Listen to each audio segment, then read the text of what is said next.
सामने आ रही है। चंडीगढ़ से ओम प्रकाश सिंह ने संभाला है कार्यभार, पुलिस मुख्यालय से डीजीपी का पद संभाला है।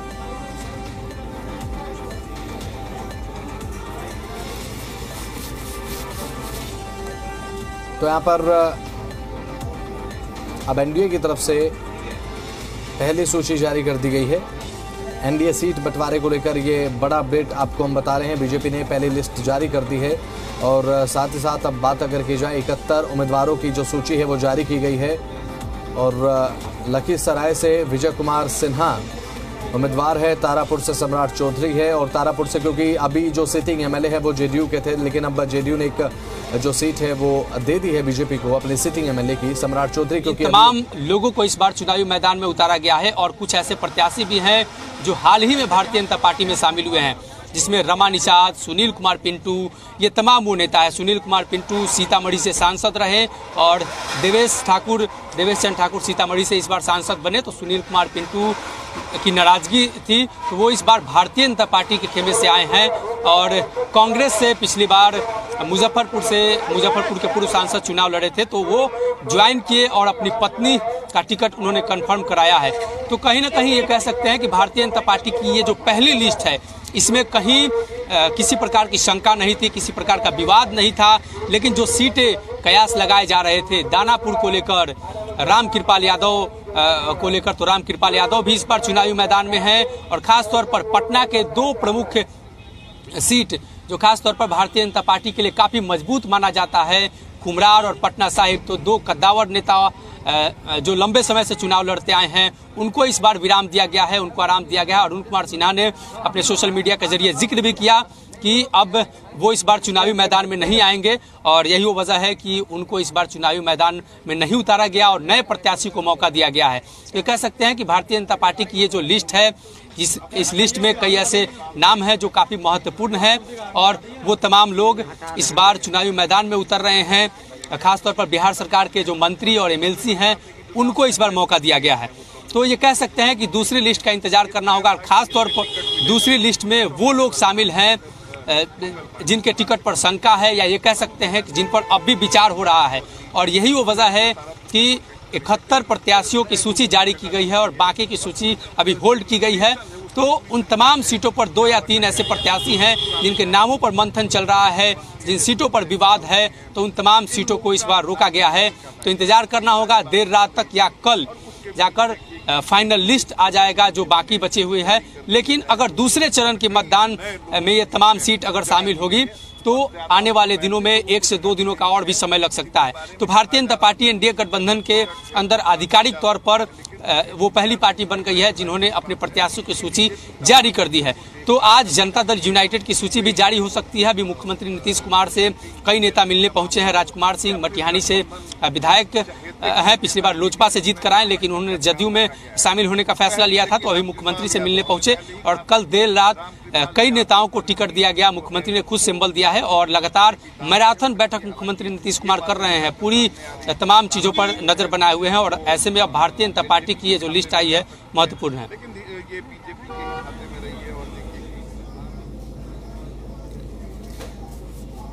तो बीजेपी ने अपनी पहली सूची जारी कर दी है और बात अगर करें तो 71 उम्मीदवारों की ये पहली सूची है बिहार विधानसभा चुनाव को लेकर।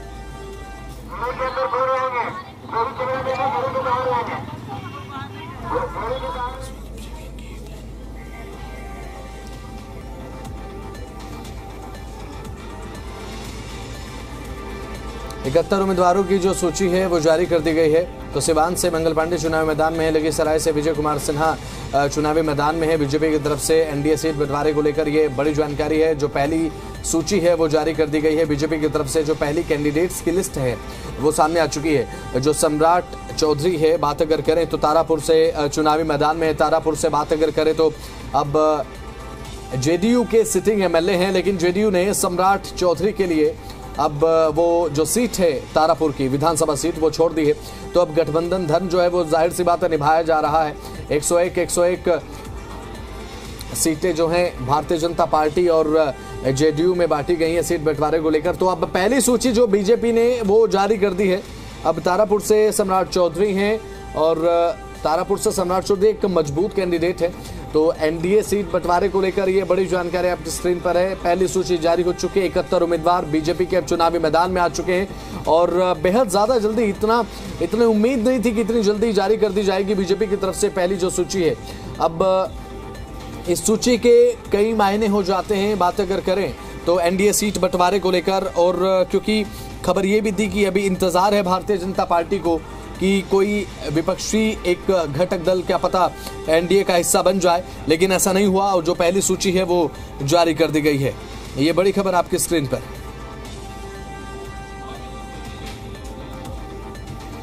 तो बात अगर करें तो बेतिया से रेणु देवी चुनावी मैदान में बीजेपी की तरफ से, और पिपरा से श्याम बाबू प्रसाद यादव हैं, और मधुबन से राणा रणधीर सिंह बीजेपी उम्मीदवार हैं, मोतिहारी से प्रमोद कुमार हैं, ढाका से बात अगर करें तो पवन जायसवाल हैं, रीगा से बैद्यनाथ प्रसाद और परिहार से गायत्री देवी हैं बीजेपी की तरफ से।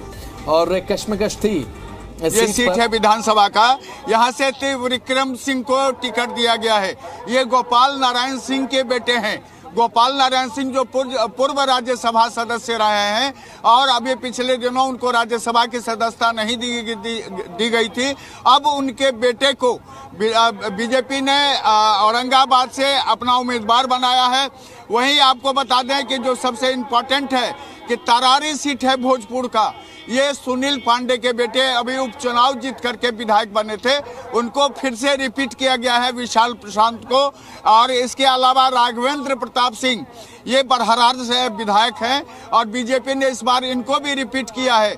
और सबसे बड़ा नाम आपको मैं बता दूं कि खुद यहाँ से तारापुर जो अभी सम्राट चौधरी डिप्टी सीएम है, उनको वहां से उम्मीदवार बनाया गया है। सम्राट चौधरी अभी एमएलसी थे, लेकिन इस बार उनको चुनाव मैदान में उतरना पड़ेगा और वो चुनाव जीतकर ही यहाँ विधानसभा पहुंचेंगे।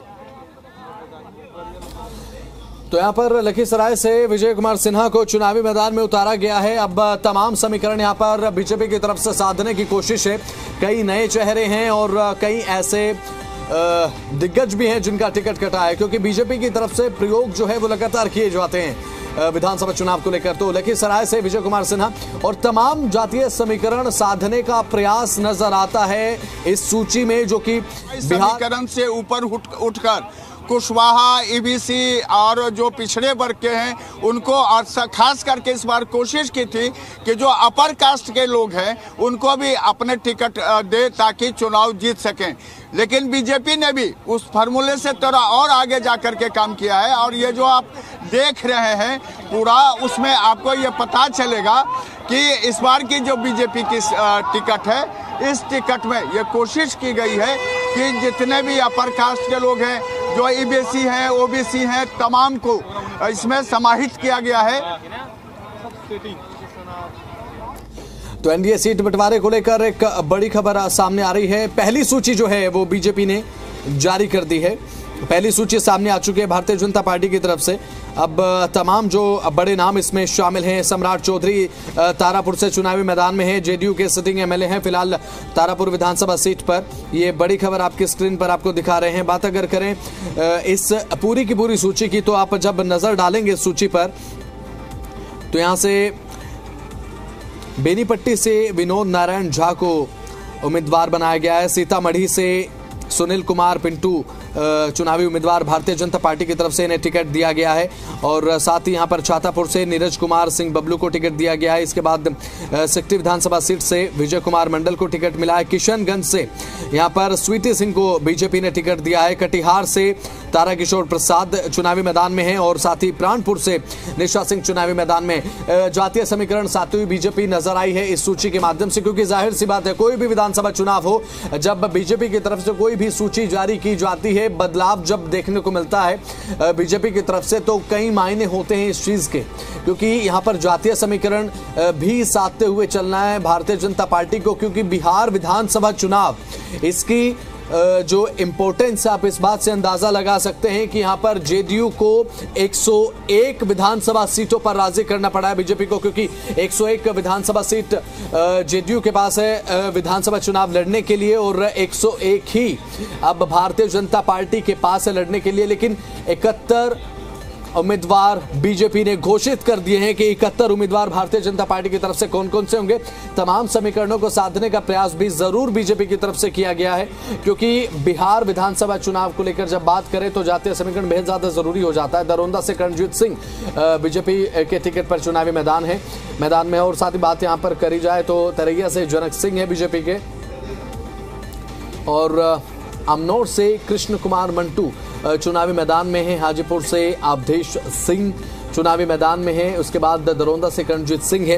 तो यहाँ पर जो समीकरण है वो साधने का प्रयास तो किया ही गया है, लेकिन अब इंतजार इस बात का भी है, क्योंकि अब ये एक पहला कदम तो उठाया है भारतीय जनता पार्टी ने, तो कहीं ना कहीं ये कॉन्फिडेंस फैक्टर तो बीजेपी के पास है, क्योंकि अभी फिलहाल एक रूलिंग अलायंस में बीजेपी है। बिहार विधानसभा की अगर बात हम करें तो यहाँ पर रूलिंग अलायंस का हिस्सा है बीजेपी, और अभी फिलहाल जो विधानसभा चुनाव ये हो रहा है, अब क्योंकि तारीखों का ऐलान हो चुका है और उसके बाद अब पहली सूची भारतीय जनता पार्टी की सामने आ चुकी है, तो कहीं ना कहीं बात अगर की जाए सीट शेयरिंग के बाद पहले बीजेपी की तरफ से सूची जारी की गई, तो कहीं ना कहीं एक प्रेशर भी क्रिएट करता ही है अपने प्रतिद्वंदियों पर। लालगंज से संजय कुमार सिंह बीजेपी के टिकट पर चुनावी मैदान में है। बेरुराज से अरुण कुमार सिंह बीजेपी के टिकट पर चुनावी मैदान में है। साहिबगंज से राजू कुमार सिंह है। तो पहली सूची भारतीय जनता पार्टी के बिहार विधानसभा चुनाव को लेकर आ चुके 71 उम्मीदवारों के नाम इस सूची में शुमार है, और तमाम समीकरणों को साधते हुए 71 नामों को सूची में शुमार किया गया है।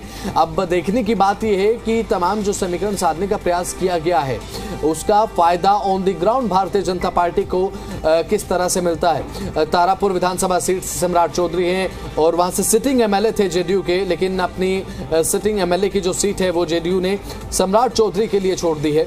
और गठबंधन धर्म भी यहां पर निभाया जा रहा है। पूरा कोऑपरेट यहां पर बीजेपी और जेडीयू के बीच में देखने को मिल रहा है विधानसभा चुनाव को लेकर। तो पहली सूची बीजेपी ने जारी कर दी।